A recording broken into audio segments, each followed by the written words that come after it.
Hello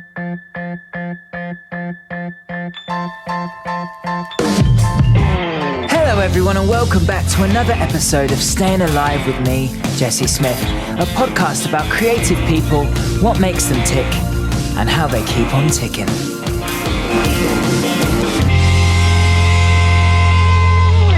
I hope you've all had an okay week in the circumstances. Thank you so much for all the love for the first 2 episodes. If you've got any questions, comments, or just want to say hello, you can get in touch by emailing stayinalivepod@gmail.com.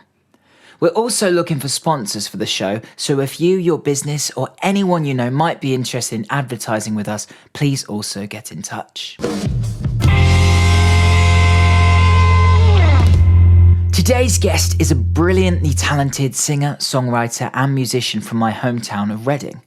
We grew up together and it's been brilliant to watch his career unfold and see his hard work come to fruition. Today's episode is a keyhole into the music industry of today, to see how bands like Only the Poets are making a name for themselves whilst currently still independent artists. When the coronavirus pandemic hit, the boys were on tour supporting Louis Tomlinson from One Direction, which was a huge gig and a real shame it was cut short. But hopefully they'll be back out on the road with him when it's safe to do so.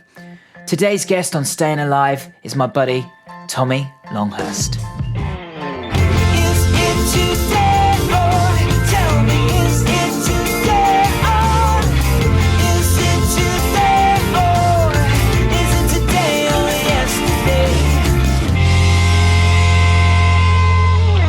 I don't think I've ever met anybody as competitive as me on FIFA. So you said you don't play that much anymore, mate. I don't. I got rid of my PS4 about a year ago.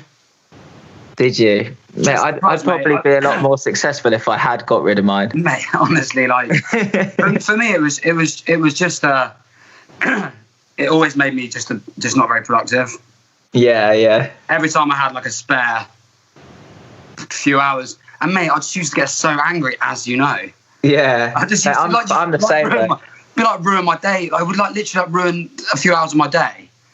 Yeah, I remember we had like a thing. Have you ever done a Sofa Sounds? Yeah, I've done a few of them. Yeah, mate, I literally, prime example, right? We had this was like right at the start of the band, and we had a Sofa Sounds thing, and I lost like 3 online seasons in a row. And like our bass player picked me up, and I was just in a bad mood. He was like, "What the fuck's wrong with you?" I was like, "Fuck off, man! I'm starting to talk about it." And I literally just, to be fair, mate, I actually didn't buy FIFA after the one before not the newest, not the one before, but the one before that. I didn't actually end up buying that one, so I just sort of stopped playing, to be honest, mate. Yeah. Do you still play? I still play, mate. Do you know what happened this year? Is I've got one of my really good friends, Christian. His brother-in-law works for EA, so I got sent a download code. So I got the game for free. So I almost like couldn't not play it, and because I don't have the disc, I can't even snap it when I'm angry. It's just downloaded on my computer. Anyway, do you know what? It's embarrassing, mate, because my hands. You know where you get calluses on your fingers from playing guitar? Yeah. Like, obviously, my hands are pretty callous from just playing guitar a lot, and my finger here. But I've actually got a little callus on my thumb at the moment from playing FIFA, which is pretty shocking, actually.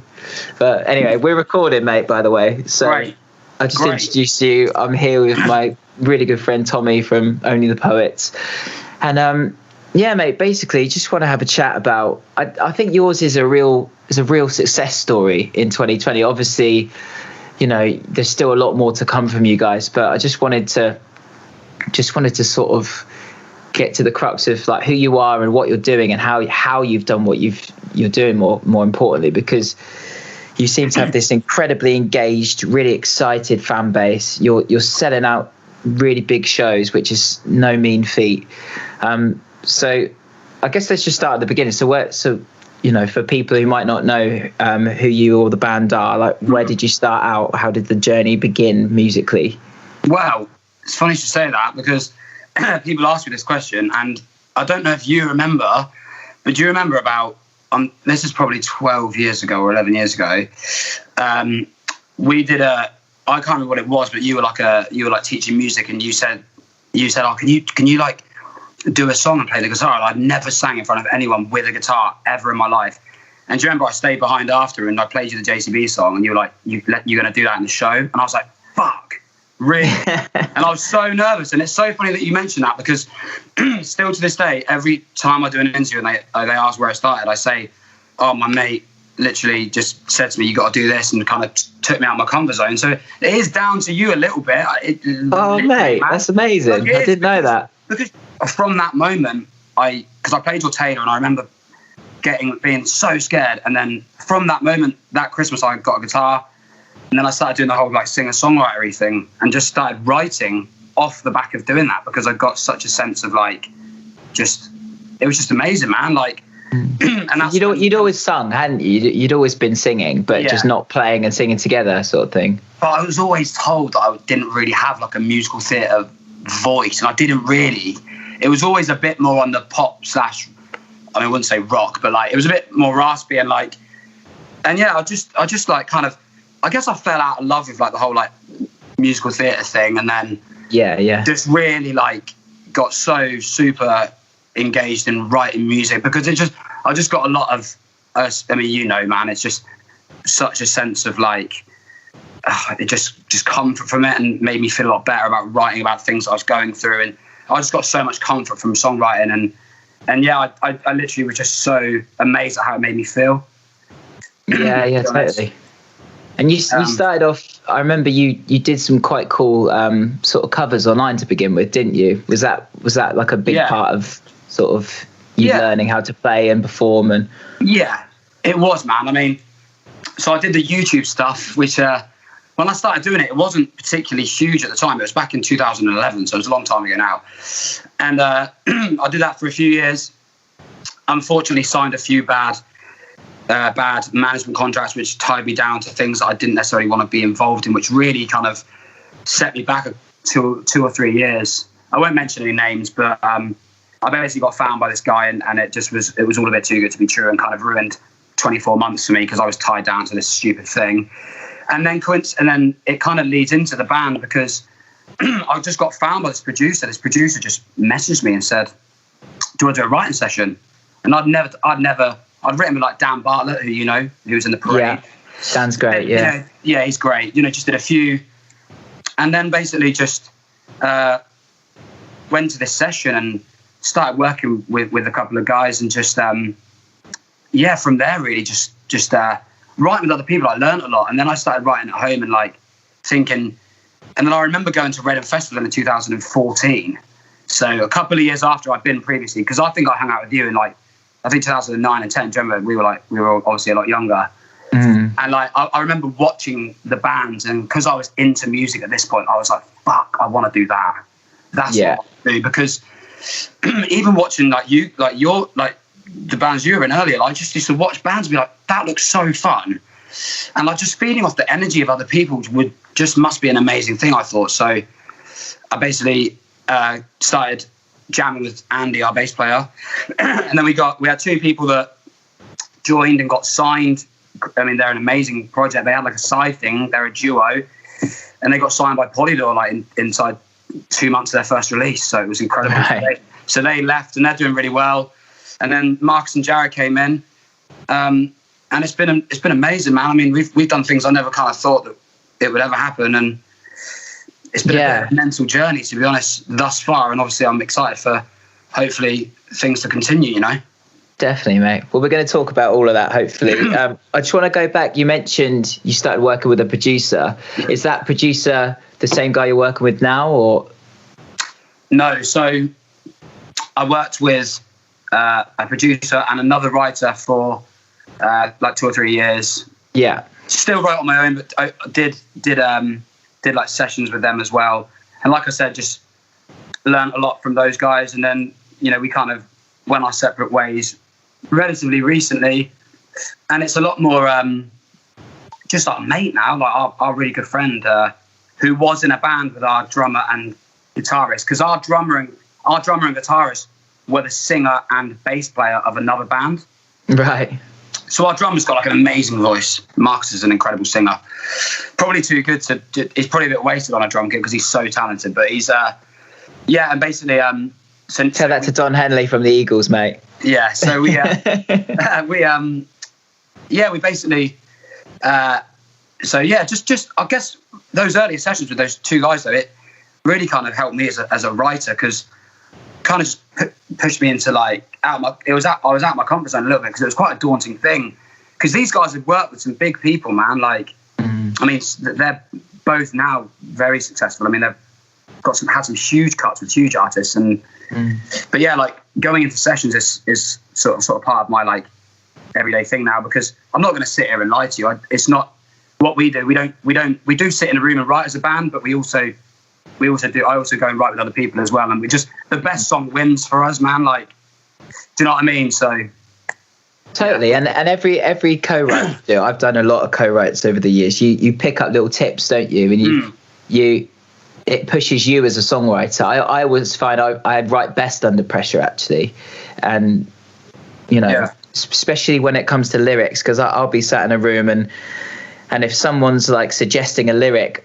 I don't want to say no, I think that's crap. But in my brain, I'm going, oh, that's rubbish. I've got to think of something better than that. Yeah. And it makes me write something better. And sure. Definitely. So how would you describe Only the Poets to somebody who hasn't heard the band? I think I mean, I'm not going to beat around the bush. I love pop music, and I always have loved pop music. I'd say if you're going to put us in in a genre, I guess it's like indie pop. Fairly recently, like 2 or 3 years ago, I started, for some reason, never really got into bands like The Cure and The Roses and Blur, and I just fell in love with this like British, jangly, like earwormy Britpop music that just kind of like inspired me massively into like what I wanted us to kind of sound like a little bit. That makes a lot of sense though, man, because do you know what, with Blur and with The Cure, there's still attitude there, and like you could be indie pop that's kind of throwaway, but you're not. There's substance there, and it's like I always have this chat about because people with what I do, they always assume I'm into like 80s hair metal stuff because of the way I look and the way my voice is. But for me, I was always more obsessed with the 60s and 70s stuff, because it was rooted in the blues, it was rooted in feeling and emotion, like stuff like Led Zeppelin, and then when it got to kind of Motley Crue and sort of Guns N' Roses, it was all it lost a bit of that blues essence and the substance to it, and it just became girls, whereas what I think what you do is like, pop's not a dirty word, right. It's I think what you guys do is it's pop, but it's definitely got substance to it, and it's got attitude, and your lyrics are, they don't beat around the bush, do they? They're not. Right. They're not like little cheeky love songs. I really like what you're doing, man. Yeah, oh, thanks, man. I mean, it's just, I guess as well, it comes from just being really proud of British music, I guess, like just really like. I just remember really living with like Friday I'm in Love by The Cure, for example, which is now probably my favorite song of all time. Like, just incredible melody, and I just love, like you said, like I love the attitude behind it, and like, I mean, if people come to our live show, I don't necessarily feel like if you listen to a tune on, like, if you buy a record or obviously it can make you feel a certain way, but I feel like we are best at our live show. That's when you really get that attitude, because it's the best part of what we do, in our opinion. We love writing and recording, but nothing beats playing shows, man. Do you know what I mean? Totally. Well, let's talk about some of your shows then. So, I mean, you mentioned obviously we're both from Reading. We grew up together. Yeah. So the mecca for me was always Reading Festival. I've got a tattoo of Reading Festival on my back. I went there 9 years in a row. I've still never played it, mate. So you got one up on me on that. So talk to me about playing Reading Festival. How was that? God, man. Jeez. So that was like, so we had a pretty good summer. We had a pretty good run of festivals that year, and I just remember getting our manager called us. We were the last act to get booked. I don't think, maybe not on the entire festival, but on the introducer stage, we were the last act to get booked. And I remember getting the call, and I got so emotional. I wasn't like crying, but the boys rang me. They're like, "This is huge, isn't it?" And I was like, for us, from Reading, it is massive, because, like you said, man, we grew up going to the festival. It's just a shame that when we played it, mate, it was at 11:30 in the morning. It was pissing with rain. You still so it wasn't like groundbreaking, and we were a little bit gutted, but it was incredible, man. And obviously you get Leeds as well. So it was our first time doing Leeds Festival, and that was really beautiful sunshine that day, and it was incredible, man. And then obviously you get to go for the rest of the day, and it was pretty surreal, man. Like being in another artist area and like just sort of, I was like in there like just looking at people walking past. I was like, shit, this is ridiculous. Yeah. Like in catering, I saw like Tom Grennan. I just saw so many people, and I just like, it's just fucking. It's bizarre. Yeah, it's bizarre. Like, and that's probably, I mean, that's still the biggest festival we've played. I mean, because Reading in Leeds is like a juggernaut, isn't it? It's right up there. It's right up there. Yeah. I mean, you got Glastonbury, and it's probably a close second, I'd say. You were at Isle of Wight at the same time as us, weren't you, as well? Yeah, but you definitely didn't see us because we clashed with Kings of Leon. Oh, really? Which is wasn't it Biffy? I think it was Biffy Clyro, wasn't it? Biffy, sorry. Yeah, not Kings of Leon. Yeah, sorry, mate. I said to Ashby, I was like, Ashby, you come see us. He's like, mate, I'm not. I'm sorry, because Biffy are like my favourite band. I was like, nah, I completely get that. Yeah, to be fair, I remember not many bands I'd miss you guys for, but Biffy is one of them. Yeah, that was great, man. That was another really cool festival. We did that through there's a company called This Feeling. They give like real good opportunities to like indie bands, and they're championing you a lot, haven't they? Yeah, they have, and they gave us the headline slot on the last day there on their little stage. It was great, man. I mean, there was a good amount of people there, considering we were clashing with Biffy. I mean, I remember coming off, and I took my in-ears out, and I was like, I just heard Many of Horror, and I was just like, oh God, it's so. Like, I was like annoyed that I wasn't there, and I was just like, oh man, it's just. I kind of wish I was. We were so glad we couldn't get to see Biffy, but it was great to play, and you played as well, didn't you? Yeah. Do you know what? Out of everything, obviously, I've been so lucky with the gigs I've done and the festivals and stuff. But I think my biggest achievement, from a personal perspective, was doing that festival with Romances, because. I've done some big gigs, mate. I've done, some stadium shows with some of the cover things that I do, like the Götterdämmerung thing, and I've done 40,000 people. But playing that hard rock stage at Isle of Wight Festival with my own band, there was just no feeling like it, really. And that's why I've got so much respect for what you boys are doing, because you're out there, you're doing your own thing, and I kind of had to fight with that for years with myself, just like. Because I've always been a rock and roller, and I've always been into writing and all that stuff, and obviously there's different ways of forging your own career and lifestyle in music, and obviously mine's always been, well, it sort of became by default that I was a bit of a hired gun, and it's a double-edged sword, because I've had so many amazing opportunities. I've been all around the world, I've done all these big festivals and stuff, but there's always been a part of me that's sort of, it's been tinged with sadness that it's not been with my own band. Some of those things, so yeah, massive respect, man, for doing what you're doing, and getting to where you are for doing what you are. But yeah, it was so nice actually that day when I bumped into you boys at Isle of Wight. I can't believe we bumped into each other, man. It was such a big festival, and I remember, I think you, it was at the side of one of the big top, wasn't it? Yeah, there's a little VIP bar, isn't there? You were like owning the boat, so I was like, oh shit. Yeah, that was great, man. We missed you because we had a fucking nightmare getting in.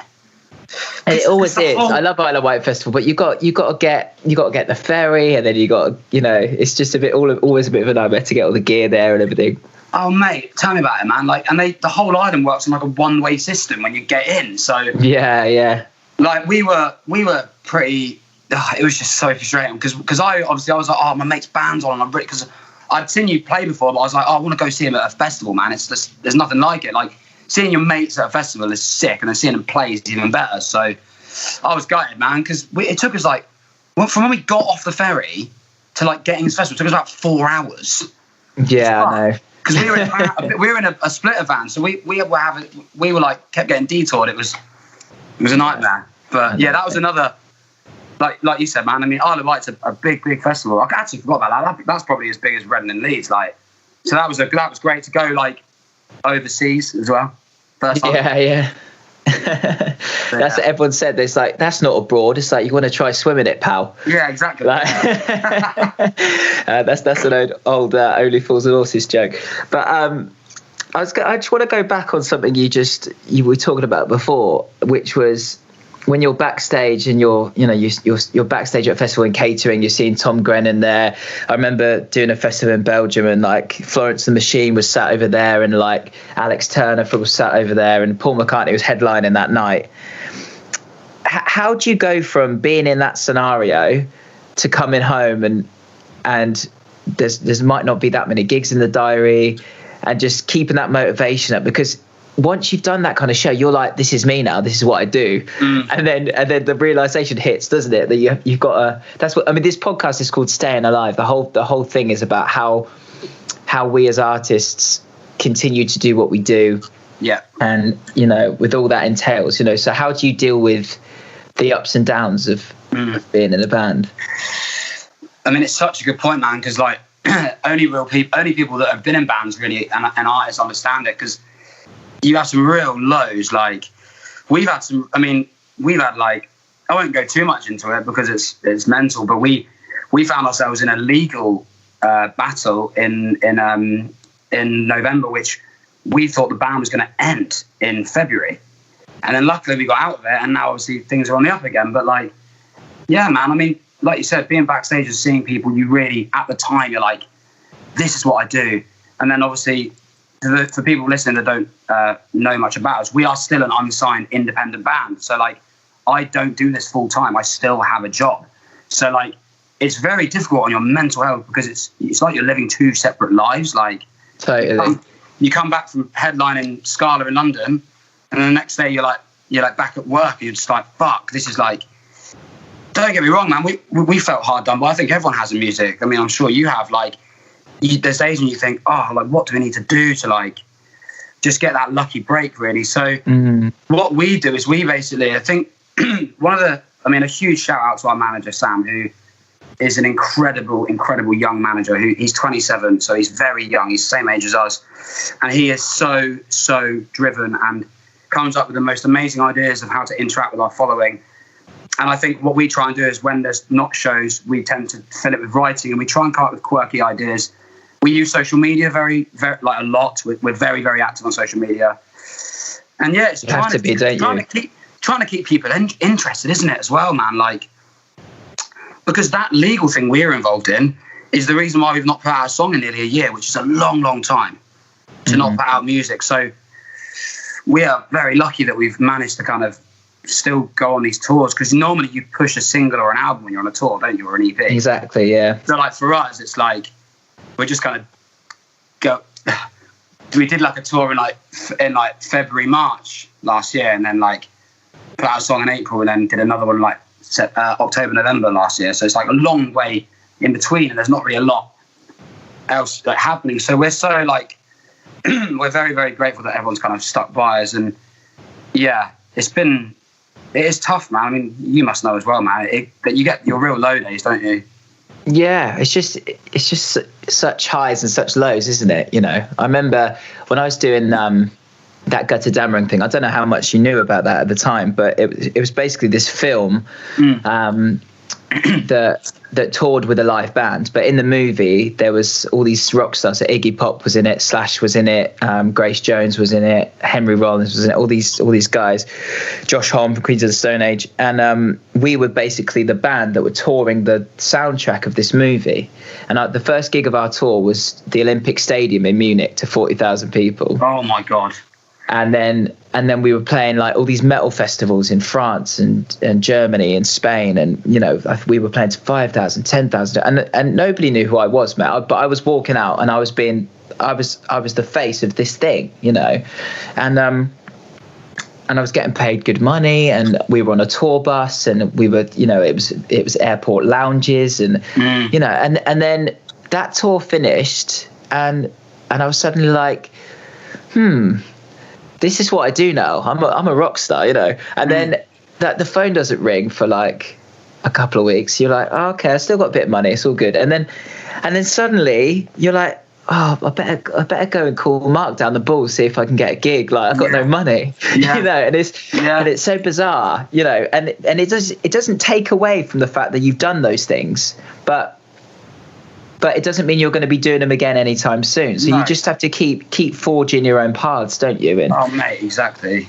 And doing your own thing. I think just going back to what you said about, I want to really ask about your team that you've got around you for any bands that are sort of trying to make it. Obviously, it's always so important to get you talk about your manager. And I follow him on Instagram, actually. He just seems so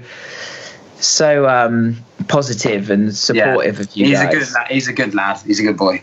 Yeah. So, I mean, how important would you say it is to get a good team? Obviously, you've got an agent as well, haven't you? And how difficult was it to find an agent? I get, a lot of bands struggle to ever find the right agent for them. And was it your manager that got you your agent? Yeah. So what we did is very early on we had an agent, and things didn't really work out. So it was kind of a mutual parting. And we weren't really getting a lot of shows. So we decided to just, for summer 2018, we didn't really, I don't even know when Ryan came on board. But yeah, there was a period of time, mate, when we didn't have a booking agent because Sam wanted to just kind of figure out who was best for us, and I don't actually, to tell you the truth, I don't know the exact story of how we went with Ryan, but he's got the same hunger and desire and man, he looks after some big artists, and he still is on the phone to Sam, just really championing us as well, and sometimes if you've got someone who's really successful, some agents might not necessarily pay their smaller acts the necessary attention, but he's an absolute legend, and we've got a lot to thank him for because he's got us some incredible shows. But I think I don't necessarily think it's the be all and end all. I mean, some people don't ever get an agent; they just do it themselves. But it worked for us, but I think it's so important to have a manager who champions what you do and is so you have to be on the same page. And because me and Sam, we've never fallen out in 2.5 years. Never fallen out at all. We've had disagreements about just things that it's like, man. There's things that we can sort of disagree on briefly, but yeah, I just think it's important to have somebody who really loves the band as much as you guys do, because they're responsible for a lot, aren't they? Do you know what I mean?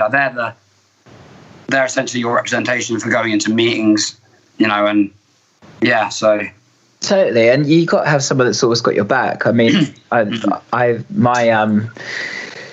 just when it comes to negotiations and money and all that stuff. I mean, my musical theatre agent, when I was doing the West End stuff, he was brilliant, because he would just do all the negotiations for me. So I'd walk into the rehearsal room and I'd just know that was all sorted.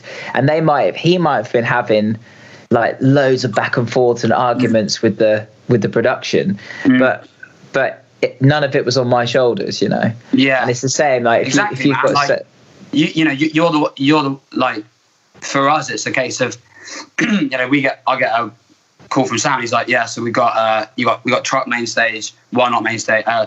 The big top at truck, big top at why not, and big top at Kendall Calling. And he was like, yeah, so that's the Friday, Saturday, Sunday in summer. And I was just like, so sick.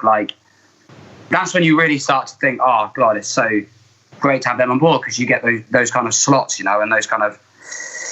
And I think it's important for your agent as well to understand the vision. So him and Sam speak a lot about everything. But I think one thing I want to say as well, man, is there's been times in my musical career, which is pretty short so far, people have told me to dress a certain way and be a certain way. And one thing I have to shout Sam out about is the fact that what he said to me that when he saw it from as a punter, when he got to know us, he was like, right, I'm going to really, really push this band so you're 100% yourself and use that to our advantages. So use your personality. I'm an ADHD, hyperactive guy who'll talk to anybody. So we use that in our favour, because I love meeting all our fans and we interact with our fans on such a personal level, because I don't mind doing that. Do you know what I mean? Yeah. Mate, we do only the pints on tour. So I'll go and have a beer with some of our fans before a show in a Spoons. shit like that, man. And like, but that's brilliant, mate. And Yeah, and that's really, that's obviously part of the reason that you're doing so well. yeah, You know, because you know, you can tell from a mile off when you look at somebody's socials online and you see they've got 20,000 likes on Facebook or whatever, and then they've got 3 actual likes on their posts. But you've got this super engaged fan base. Like, you can tell every picture you post, everything you do, it's got like, you know, thousands of, you know, people that just were super engaged and commenting, and I think that's, again, that's down to your hard work, and you've got these people on board and got them to be true fans of yours, you know.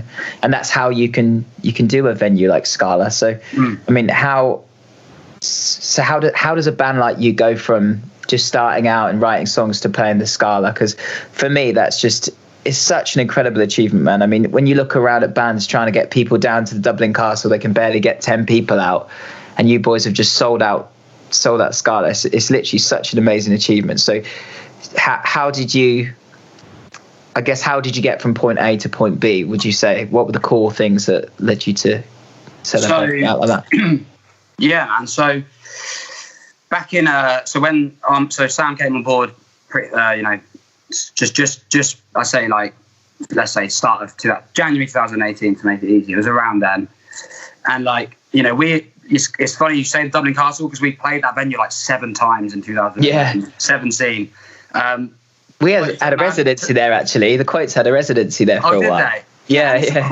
Mate, I'm not gonna slag it off. It's a fantastic venue with a great tool stage, and like, I remember what it was like, man. Like, you know, calling my mates in London, like, I'll come down. It's only, the thing that used to blow my mind, mate, is the fact that they would charge £8 a ticket in there. That's what that didn't sit well with us, because like, our Scala show was £10. Like, I always thought that was a bit difficult, and that's what made it hard for bands as well in small venues. Is like, that's an expensive ticket. £8 for the Dublin Castle is an expensive ticket. So it is, but then the venues aren't making money, are they? Because nobody goes out. Exactly. So it's a double-edged sword, you know. Yeah, exactly, man. Like, that's what I was about to say. I'm not going to slag them off, because obviously they need to do that, but it makes it very difficult for the artist. And like, so the biggest point for us, man, like, is the fact that we were very lucky, and Sam came on board.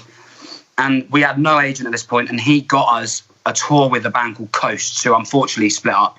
They've ended now, and they're great friends of ours. So we did like the Forum in London, like Manchester Academy 2, you know, like I'd say like 500 to 2,000 cap venues across the UK in April 2018. And what we did is me and Sam and the boys, we sat down and we brainstormed just how we can really entice, you know, let's use this opportunity, because these fans are going to be receptive to our sound, because we're quite a similar sounding band. So what can we do to, like, you know, win them over and turn them into like fans of ours? And we just made so much effort in like standing by our merch desk after every show and like trying to meet as many people and getting photos of as many people and chatting to people and just doing that, man. Like, supporting, if you get on a support tour, you have to take advantage, because I feel like some bands just won't do that. Like, you have to really take that opportunity, because off the back of that, mate, we then sold out our first tour in September, because we were only doing like 80 cap venues, you know. So we went from like, if we were winning over that 10% to you know, to invest in you and to buy tickets, then, and like, that's what happened, man. Like, we all of a sudden had this lovely little loyal following off the back of doing that. And then we did our own tour, and then we got the Coast final tour in October of that year, which is October 2018, and then we went on to do. But like, it wasn't just from that. I think once we started getting a bit more of a following and a bit more engagement, we really, like I said earlier, we really started acting on that and just really engaging with everybody. Like, at one point, man, we were replying. I mean, at one point, not so much now, but we were replying to every single direct message we ever got and having a full conversation with every single person. Yeah. Because that's amazing. It's just. I'm not going to say any names, but there's artists that we've been around, and I've seen some really neglect their following and just not come out and meet anyone, not really seem that excited or mention how amazing it is for them being there.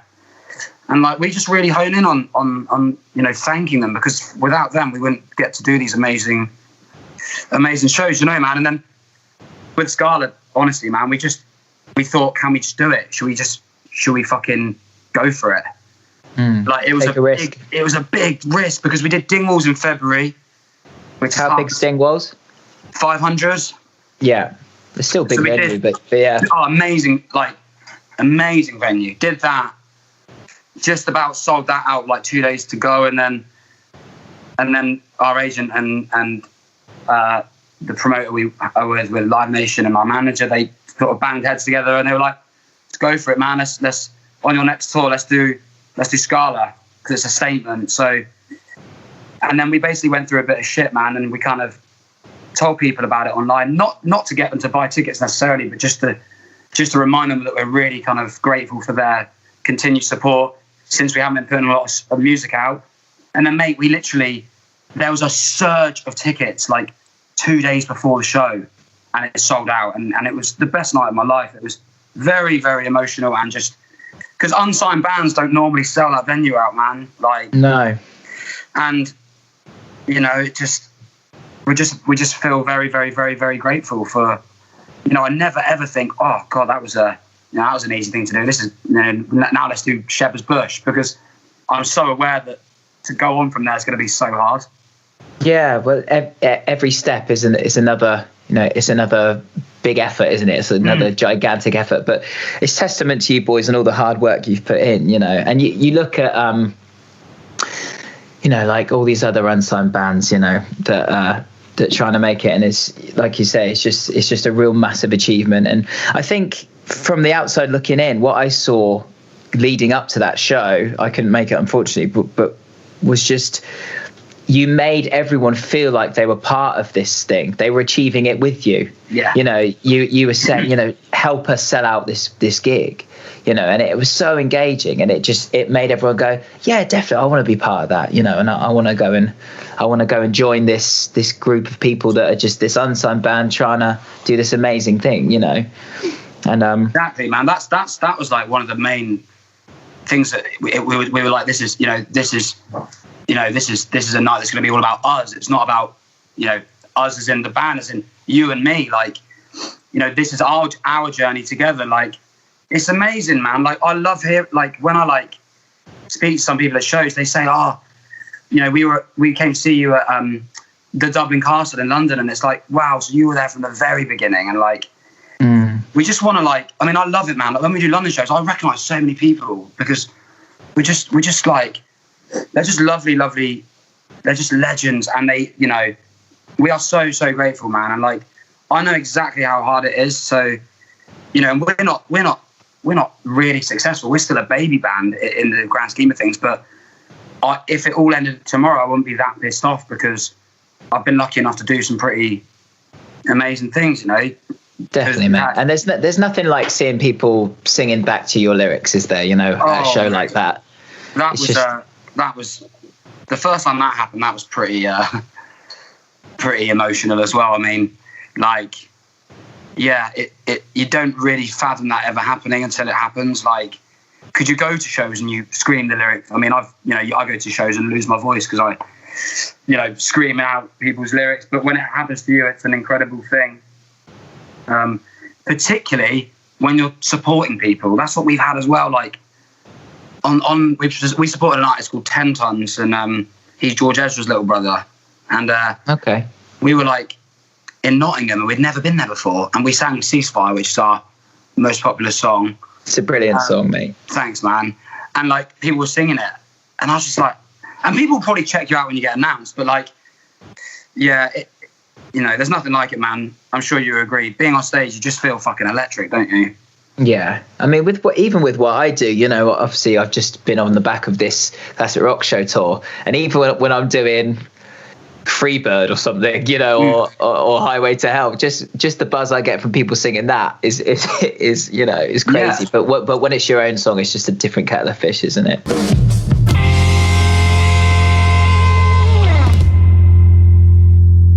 And so let's just talk about your songs a sec. So how do you approach writing songs to begin with? You said you go into co-write sessions. Do you sit down with an acoustic guitar? Do you start on a laptop? Do you create beats? Like, how do you write songs as a band? So earlier on, when I was kind of like learning as I was going, I guess, like I was trying out different ways. So I would go in with an idea. Like it always started with just, I've never ever written lyrics before a melody ever in my life, which is quite strange. Never written that way. Because I kind of feel like the words have to fit with what I'm scatting. Like, so I come up with the melody first, which is, I don't know if that's interesting for people, but yeah, like a lot of the time I'd come in with an idea, man. Like I start with just me. I actually do a lot on just on my electric guitar, to be honest. Just, I love playing electric. I mean, because I only started playing electric like 5 years ago, so obviously I love playing the electric guitar. And just so it tends to start with a progression and like a scat. I do like a scat, and I'll record if I might record it and then show it in the session. And now it's the similar sort of thing, mate. Like if I go to a session, I tend to have an idea, and if I don't have an idea, the producer or somebody, if they've got keys there, I'll be like, just let's come up with a cool progression, and then I just start going, nah, nah, nah, you know what I mean? Just coming up with melodies in my head and then recording them if I like them, and keep doing it. And I kind of do it like that, really, man. And then the lyrics come like after. Yeah. Because I'm always obsessed with making sure that, I mean, I'm one of these firm believers in, like, the chorus is so important to me, and I kind of want everything to lead up to a lovely, I can't really rate understated good choruses. I have to take my hat off to people that can write choruses that are really like, do you know what I mean? Like that hit hard, but they're not like, na na na na na. Do you know what I mean? So. Yeah. And like, like that's kind of.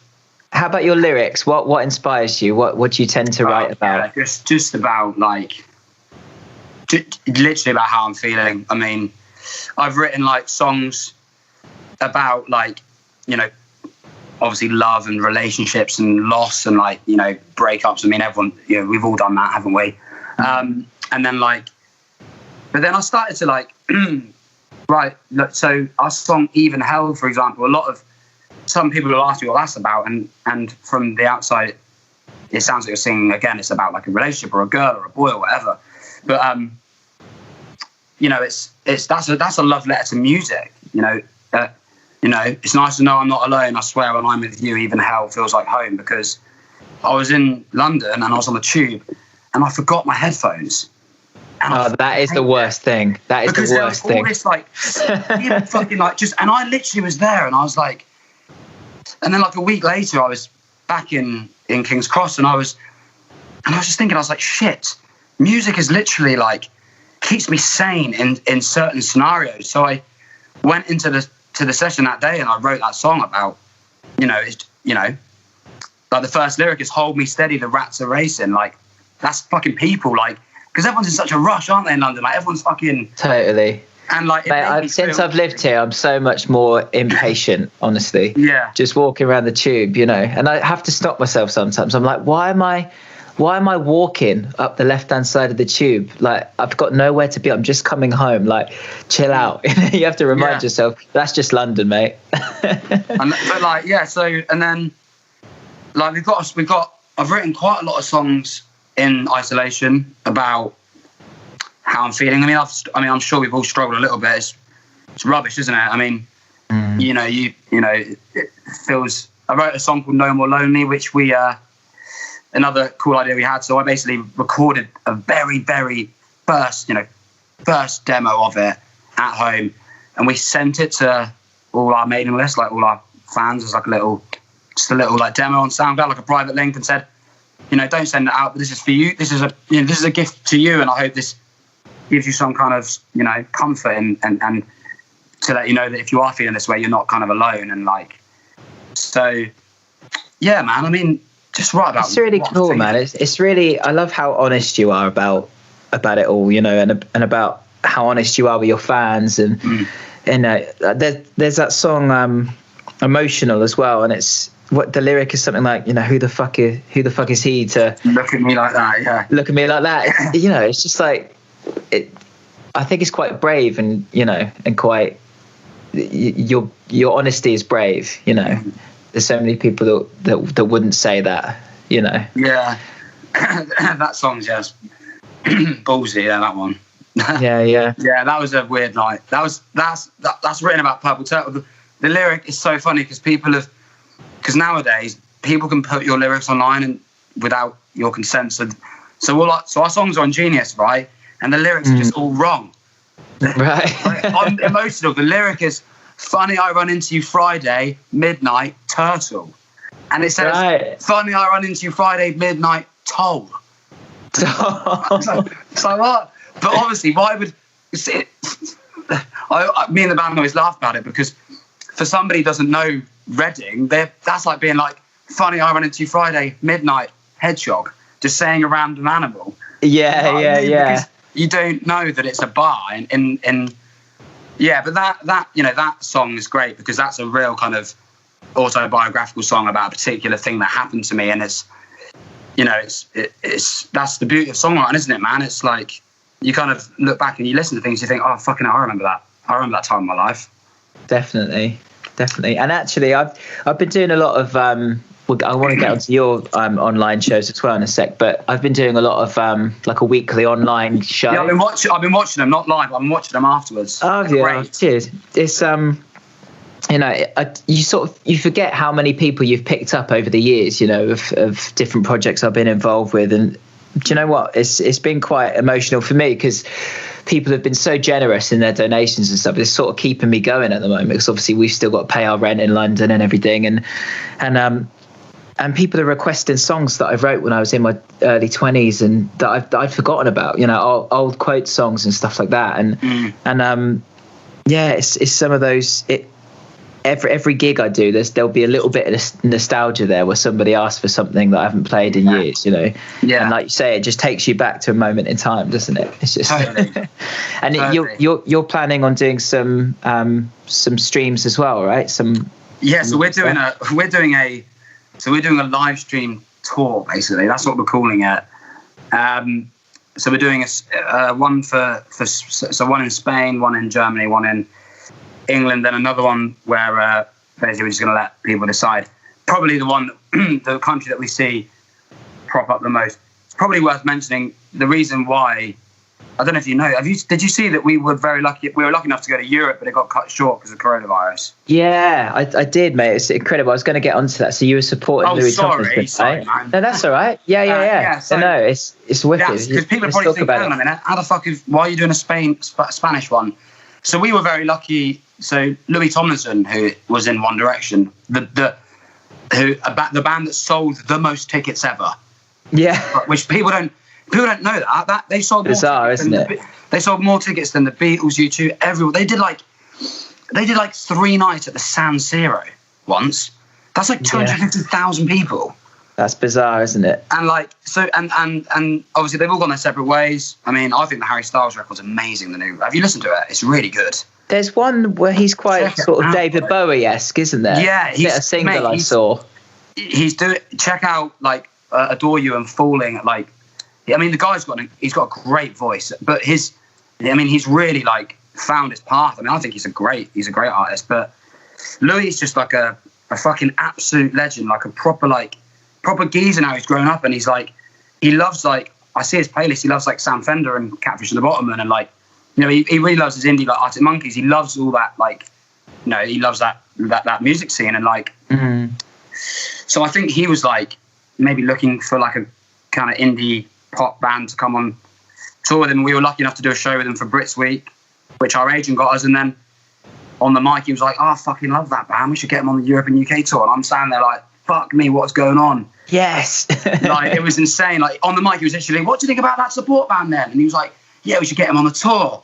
And I was like, I was standing as my manager. We were like, what the fuck? Did I just hear that? It was amazing, man. So we played in front of 3,000 people in Barcelona and 2,000 in Madrid. And then the pandemic obviously came and took the world by storm. So we flew home, which is a shame. But we've got the rescheduled shows. But that's why so when's that going to be now? Like an amazing Spanish following now. It's incredible. I am so overwhelmed because, like me and you have been talking about, man, like we're all about like interacting and meeting everybody, and we couldn't do that, and it's pretty heartbreaking, man. Like, everyone was being a bit standoffish, weren't they, because of the virus? So normally we go and we like, we hug everyone and be like, yeah, get a photo, yeah, how you doing?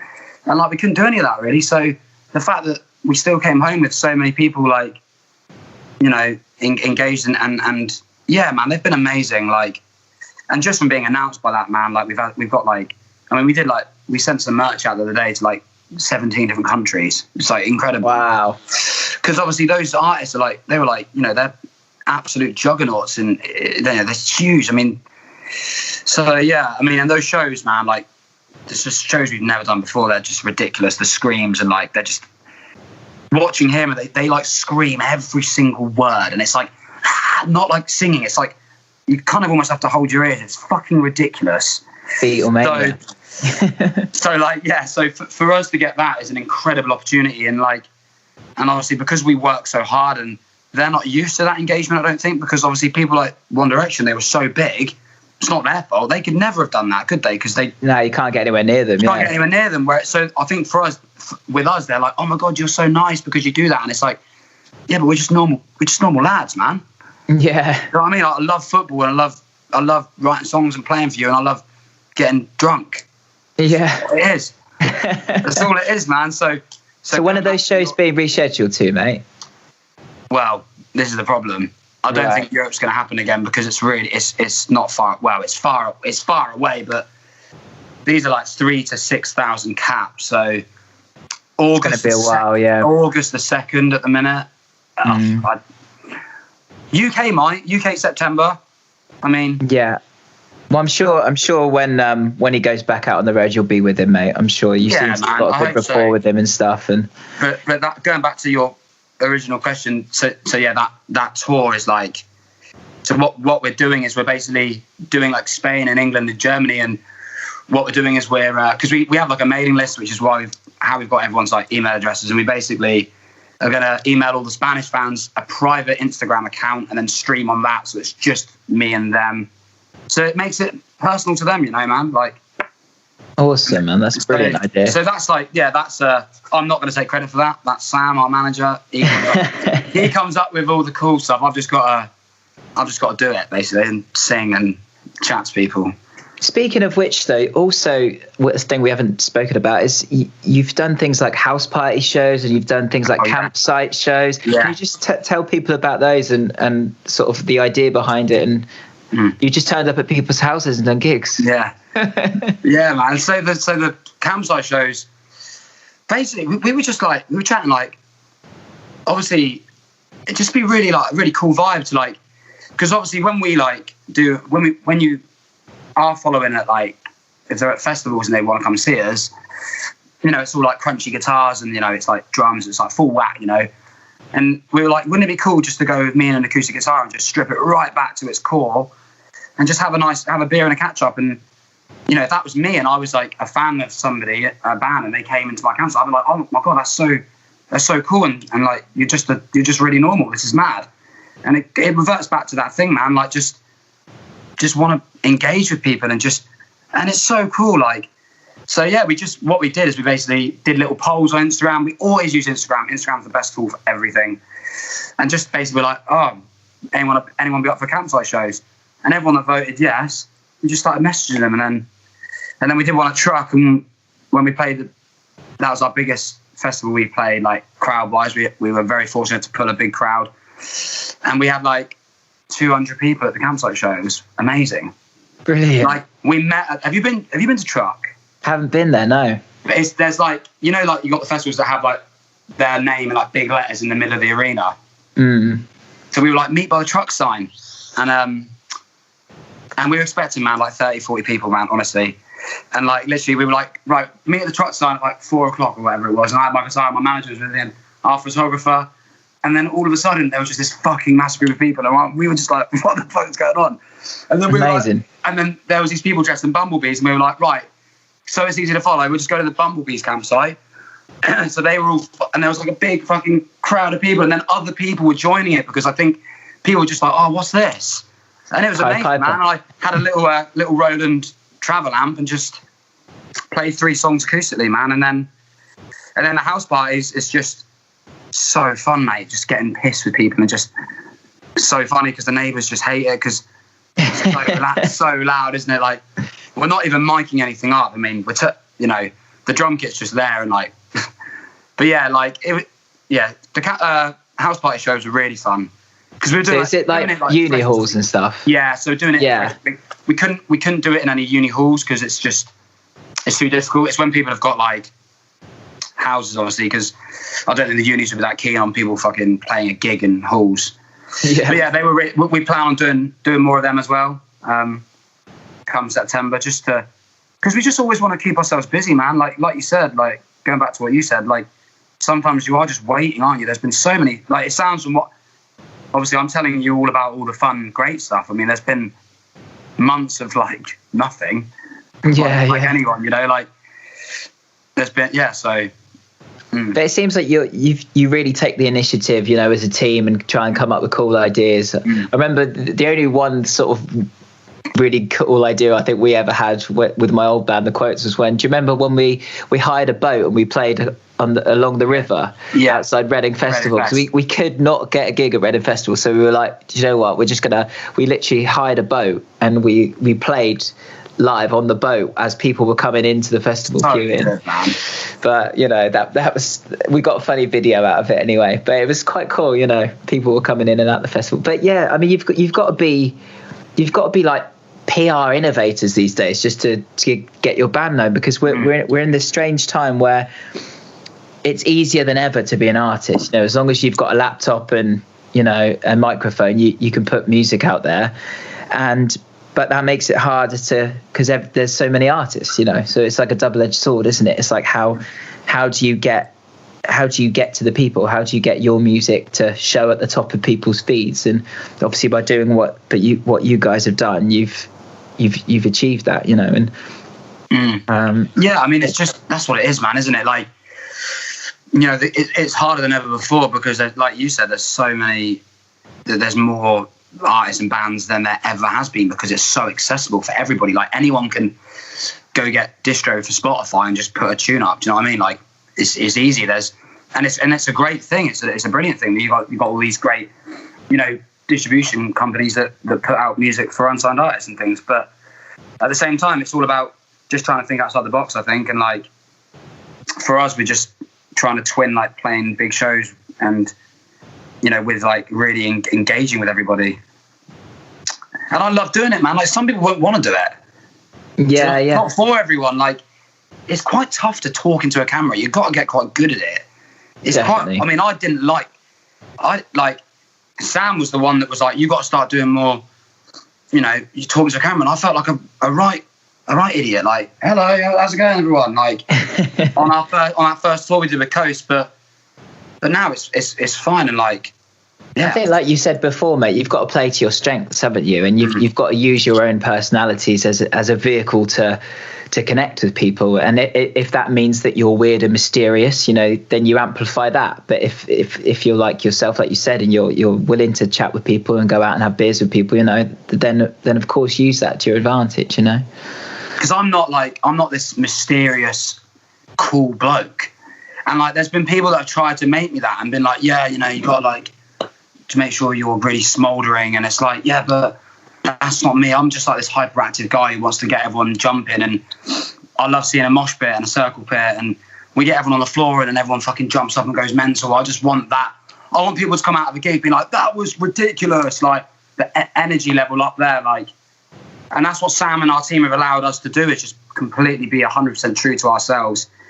And coincidentally, the four of us all love the same music and we're all inspired by the same music. So it's amazing, awesome, man. They're like my best mates now as well. Like, you know what it's like, man. Like, I'm sure the Romances boys haven't been friends with you for as long as other people, but you're obviously really close because you have to spend a lot of time with each other, don't you?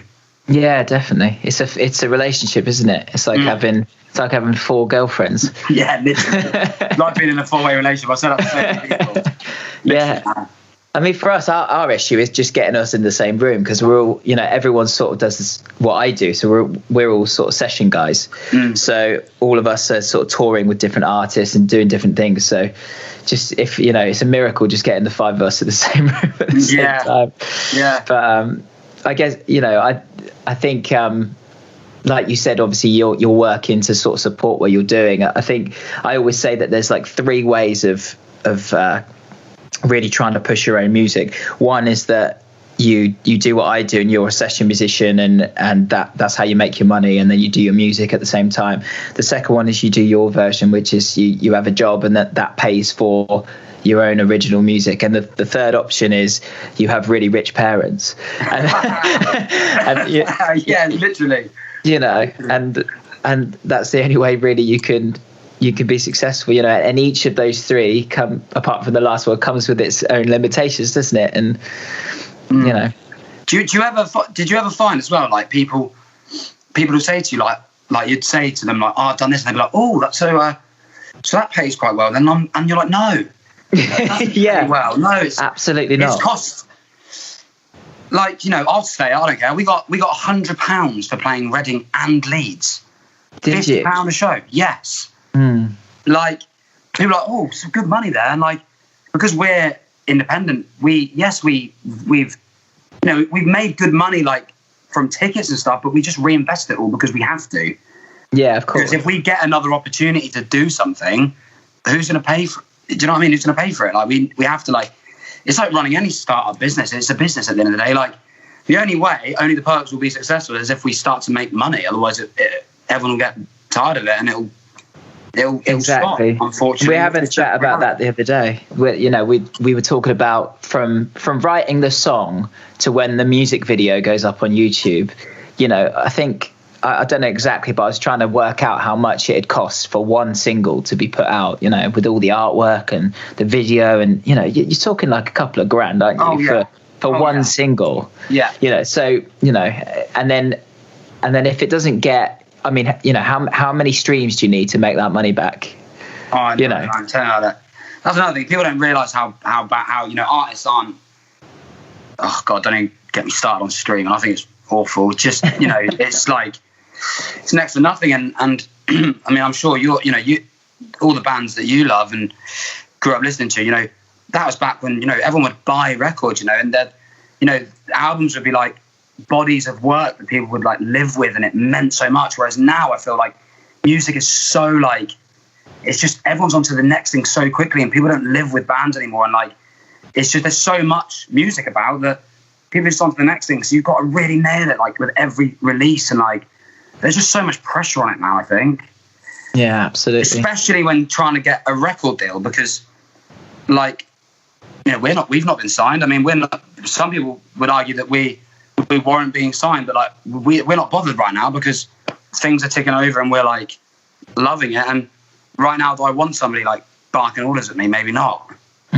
But I think with you guys, you just got to keep doing what you're doing, haven't you? And you know, you're in a position of strength in that you've got a great following. Yeah.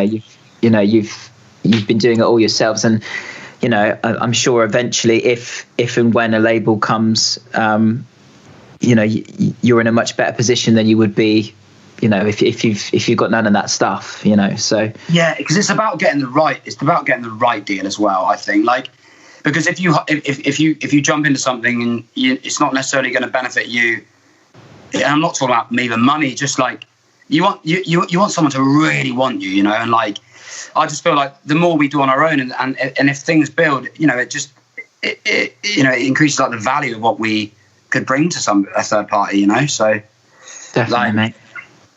But yeah, don't get me wrong, it's tough juggling jobs and juggling touring and writing is really difficult for me, and I have real low days because I do think, fucking hell, what does it take to? Because people are surprised that people think I do this full time. I don't. I absolutely don't do this full time. Like, far from. I mean, but I get a lot of satisfaction from doing all the social media stuff, because that is like a job, isn't it? And that makes you feel like you're doing, you know, your work. I mean, I'm talking to Sam every single day, 7 days a week. We speak on the phone every day about whatever. So in that sense, it's still. But like, mate, I mean, don't know about you, man. I'm struggling just not playing shows, man. It's rubbish, isn't it? Like this. Oh, definitely. I miss playing shows. The living room shows have been really good, but it's not the same as. Not the same, no. It's not the same, mate. And do you find them nerve-wracking? Very nerve-wracking. Same. I've been doing. I think one of my shows was over 3 hours long, So I've been doing like, because I've literally just been getting drunk in my living room playing acoustic guitar, and obviously I've been doing this so long, I just know if somebody requests it, 9 times out of 10 I know it, and if I don't know it, I can blag it. So I've been doing these really long shows, and I just had a proper meltdown the other day playing Tears in Heaven by Eric Clapton. I just because I was half drunk, well, half cut by that point anyway, and I just could not remember the chords, mate. I got to the bridge, I was just like, it must be strong. So much so that I had to literally the next day I had to record a full-on cover of it in my studio and put it on YouTube just to get the demons out that I could actually play that song. Yeah, it's just like so embarrassing. But yeah, you know, it's like, it's high pressure because all you can hear is yourself, and that you're not getting any energy back. So I find them really nerve-wracking, actually. So true about the energy, isn't it? Because that's like something you feed off as an artist, like that, like the crowd, isn't it? I mean, that's something that, yeah, definitely. I think audience members, I guess they can understand it a little bit, but when you're on stage, it's when you, especially if you're doing a tour or extended amount of shows, it's a really sort of, it's a real tangible thing. You can actually feel the energy. It really affects the show, doesn't it? Yeah. And then you start the show and you give energy off, and the crowd are normally a bit sleepy to begin with, but then they give you something back, and it becomes this sort of snowball where you get energy from them, and it comes to this peak sort of, you know, I mean, a lot of the things I do are two halves. So you get to that sort of 3/4 of the way through the second half of the gig, and it's just this massive ball of energy in the room. Yeah, you know, and yeah, it's bizarre. It's this real you can actually feel it, and it really does affect, you know, the audience really affects the way that you perform and the way that you feel, and it makes me sing better. Yeah, exactly, mate. Of course, bro.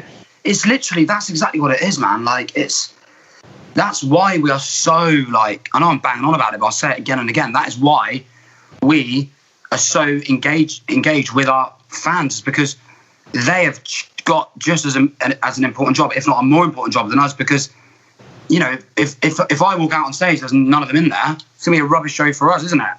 Like, yeah. The energy you get back, it's such a special thing. Like you said, it's like a ball of energy. I've never really thought of it like that, and it's a really good way of putting it. Like, it's incredible, and you see what it means to somebody. Like, we had a guy who unfortunately lost his wife to cancer, and her favourite song was Ceasefire, and he came to a show, and we all welled up on stage because I saw him in the crowd getting really emotional, and I was like, it's the power of music, isn't it? Can really touch people, and it's a beautiful thing. I mean, I spoke to him afterwards, and I said, it's thank you so much for coming, but yeah, man, like, it's incredible. I love it. Thinking about it's making me miss it more. Jeez. Yeah, I know, mate. And people don't realise, I guess how much it means to certain people. I remember. I mean, this story is just absolutely mental, and I'm not going to keep you too much longer. But when I was doing that film thing, the Gutter Dammering thing, the guys from Eagles of Death Metal were in the film as well, and we were actually on stage with them. We did the Forum as well in Kentish Town, and we did this sort of preview show of the film. So Jesse Hughes and Dave Catchin from Eagles of Death Metal were there, as well as Tuesday, who's Jesse's girlfriend, and we were on stage with them. We did this gig. Grace Jones was there as well, and a few other people, Alania Hannes from Queens of Stone Age, and we were sort of partying afterwards, having a drink, and basically they got on their tour bus and went straight to Paris, and they were the band that were playing at the Bataclan when the terrorist attack happened. So literally, when was it? Was it 2017, I think? And, like 150 of their fans were shot and killed. It was like this, this absolutely horrendous terror attack. And I was watching it all unfold on TV. Like, I was literally with these guys like less than sort of 12 hours ago. Wow. And this one guy, he'd been at our show, and he'd then gone to Paris to watch the Eagles Death Metal the next night, and he'd been shot, I think, in the shoulder, and I think he might have been shot twice. And in surgery to get the bullets out, they'd cut his Gutter Dammering t-shirt that he'd bought the night before at our gig. They cut it off him, and we had a message from one of his mates like, do you reckon it'd be possible to get him another t-shirt? And we were just like, of course it's fucking all right to get him another t-shirt. Like, is he okay? Like, and the director of the movie, Bjorn, he obviously called him and had a really good chat with him, and obviously we sent him some merch and stuff like that. But you know, people don't realize the power of like what being a fan is, and being part of that community. And it was like, the least we could do was send him another t-shirt. Because they probably thought that was like a really like that's you going out your way. Like you said, it's like, yeah, of course you can. Like, yeah. It was crazy times, man. Oh god, I remember that. I remember that now. Now you mention it, because it was 2017, wasn't it? Yeah, Christ, awful. Yeah. Anyway, sorry to start talking about terrorist attacks, mate. No, that's fine. So what? I'm not, like I said, I won't keep you too much longer. But what's next? Obviously, we're in these really uncertain times at the moment. But what's the plan for you boys, sort of coming up? So we've got we've written and recorded like an EP. So we're gonna, rather than bring it out in like as one body of work, we're gonna scatter it. So it's gonna be 4 singles that will then merge into an EP, and there's songs that kind of written really about this time, I guess. There's one that was written about that situation when we were like in that legal thing, so that's kind of like a bit of a ballsy tune, that one. But yeah, so the plan is to release new music, obviously when this commotion is over, like jump back on the tour with Louis Tomlinson, which is going to be incredible. We've got like some amazing shows with him booked.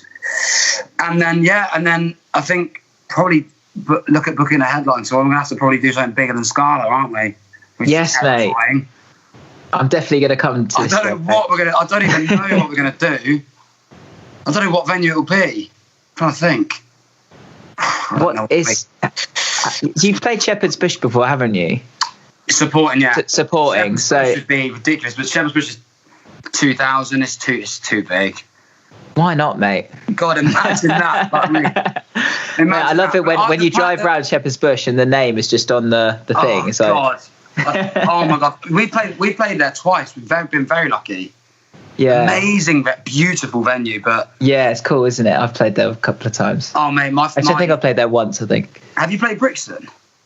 I haven't played the Academy, no. Oh my God, Do you know what? Actually, we when I was doing Gutter Dammering, we had a show booked at Brixton. Oh man! And it got rescheduled, and they rescheduled it to the London Palladium instead. So we ended up doing the Palladium. But the Palladium was amazing because of course, it was quite funny actually, because obviously the Palladium's a theatre, and they obviously do live at the Palladium there. And I think this thing was like a proper heavy metal show. It was like and I think I might be one of the only people to come out onto the stage at London Palladium and go, make some fucking noise, because I think that like the week after us was like the Wind in the Willows. Do you know what I mean? That's the kind of stuff that they have on there. So it was funny. But Brixton's like the one for me, man. That would be the dream. How big's Brixton? That's like 5,000, right? 5,000. Have you been? I went to see Sundara Karma there. So the floor's like that as well. So when you're on stage, the audience go up. So it's just incredible, the view. I mean, it'd just be insane. Yeah, it's great, man. But you boys will get there, man. I've got no doubt. Great band. Yeah, so their drummer Hayden's a really good mate of mine. His dad, this guy called Tufty, Mark Evans, he produced our Quotes record. Oh, is Tufty his dad? Yeah, so Tufty's his dad. So yeah, man, he's a real good mate. So he used to be hanging around the studio when we were recording that record when he was about sort of 14, 15. Right. And it's funny, man, how things go, because he said to me when he's been half pissed before, he's been like, oh man, I used to really look up to you guys, I loved your stuff. And I'm like, man, like you're in Sundara Karma, like you boys are ridiculous, like I'm looking up to you. It's like, it's so nice how everyone has their own path and does their own thing. Definitely, man. Yeah, like same as me, mate. Innocent Flow, what a tune that is. Such a tune that, mate. That's a great song. I was hoping you'd play that on your live stream. You did. Yeah, I've been playing those old tunes, but I love them actually. As I get as the older I get, It's a great song, man. It's a great song, bro.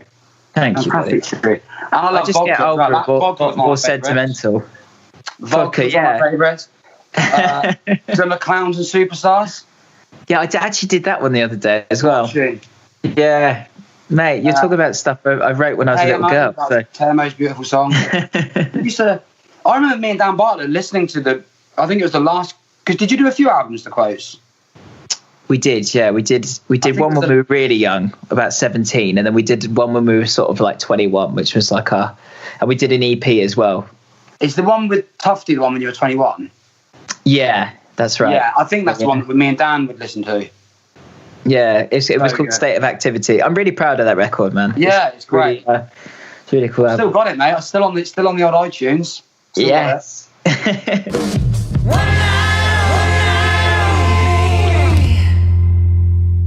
Right, Tommy, I've been doing this thing with everyone who's come on the podcast. So I'm going to put you on the spot, but you've got a choice of picking either.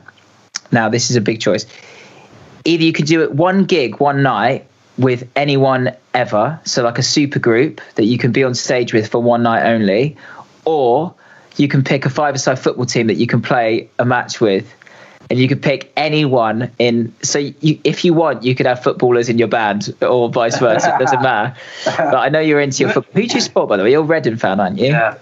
Well, mate, it's worth mentioning this as well. So you are one of the reasons why I no longer support Man United. Not because you're a dick or anything. Because do you remember when me and you got free tickets to go and see? You took me to Old Trafford, and it was Reading Man United in the FA Cup, and Reading lost 2-1, and Hernandez scored another 80th minute, and you were like, yes, to me. And I was like, I feel like I'm cheating on my wife. I can't do this anymore.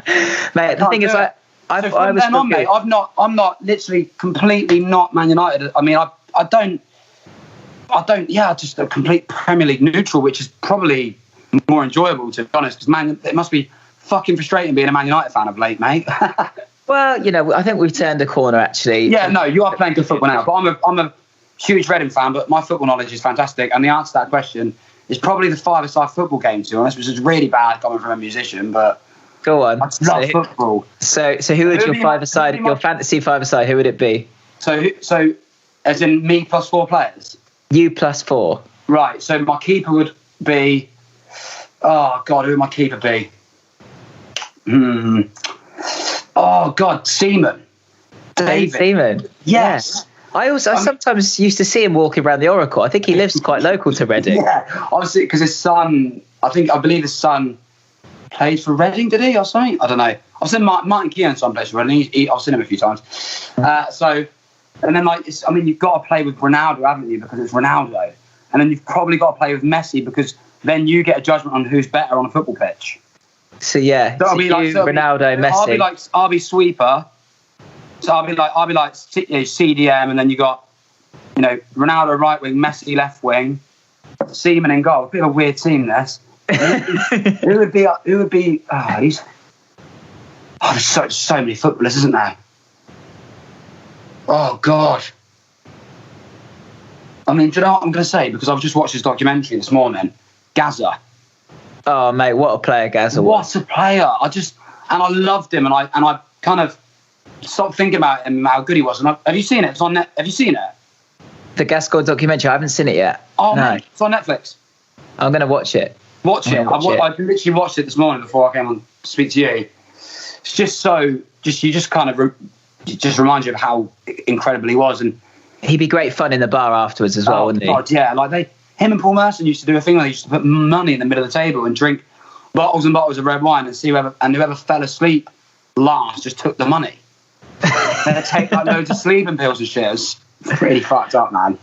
But yeah, that's my very random fantasy five-a-side team. That's perfect, mate. Yeah, that's perfect. Tommy, thank you so much for doing this, mate. It's been such a pleasure to catch up with you. Yeah, it's been good, man. Long overdue, mate. So I'm pleased we did it. So there we have it, Tommy from Only the Poets. I hope you guys enjoyed that conversation. It was so great to catch up with him. What a legend he is. If you want to find out more about Only the Poets, and why wouldn't you, go to facebook.com/onlythepoets or Only the Poets on Instagram. The boys have got a headline show coming up on the 8th of December at Sub 89 in Reading, so get your tickets now. Next week's guest is bass-playing sensation Wayne Banks, telling stories of his career working with BG Robin Gibb, and of course as topless bass-playing wizard in the classic rock show. This was a Jesse Smith production.